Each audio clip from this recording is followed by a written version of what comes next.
This product is from Chase Tactical, same manufacturer as that plate carrier. This is a modular tactical vest. At Rescue Operations International, we're a distributor for several different manufacturers. I have a background as a paramedic, so it's something that I know and understand very well. We provide that person-to-person contact for the manufacturer to the end user. Having worked in this environment, having been a pre-deployment instructor for DoD entities, having worked in the fire rescue industry, and having worked on the tactical side of the house as well, we have a good understanding for needs, we have a good understanding for recommendations. We offer advice for the manufacturer to answer the needs of the customer.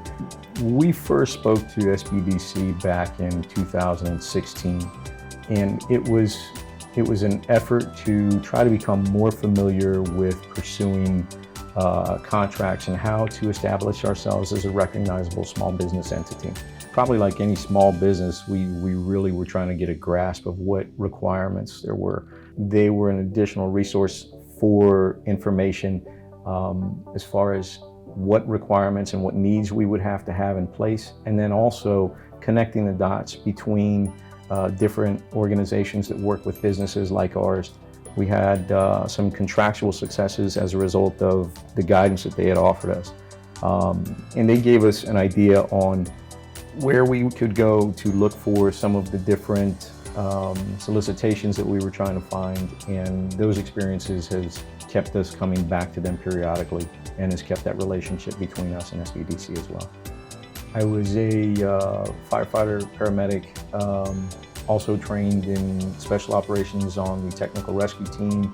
I also worked as a tactical medic and experienced all different types of incidents and call-outs of types and acuities, including responding to the World Trade Center.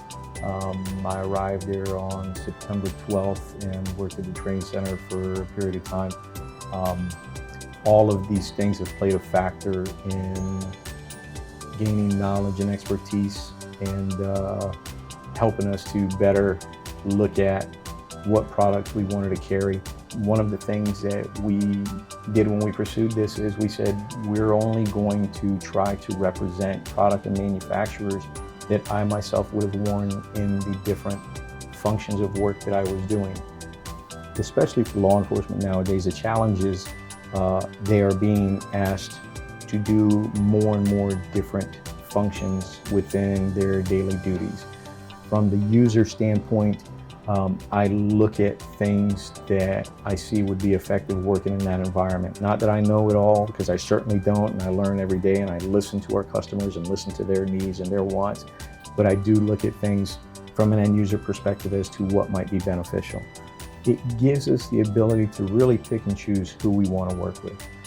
There's satisfaction in providing teams out there with equipment that we know may be beneficial to them, that we know, I mentioned RevMedics, that we know has the capability to reduce loss of life and make their job easier.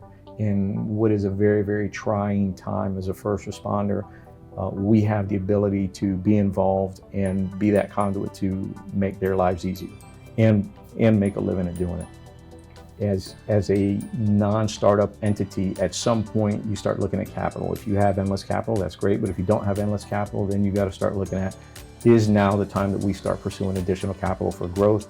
And SBDC has been great at lining us up in those directions to try to find additional lenders. Their network of people here actually reaches out to lenders that they currently do business with.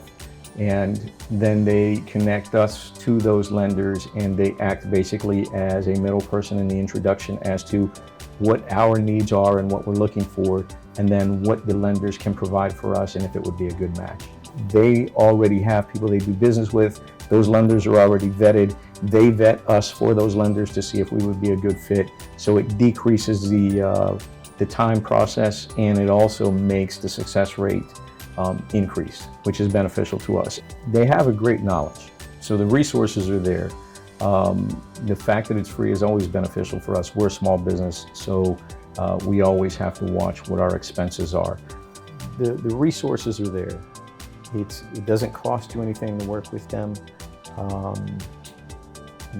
Whether you're starting a business or you're already a business, to have advisors on hand to offer some guidance. If you do this through a private entity, it can turn out to be pretty costly. Doing it through the SBDC, there's no cost involved. You have people that have subject matter expertise. They're here, and in most cases, they're in your backyard. I would encourage you to utilize them.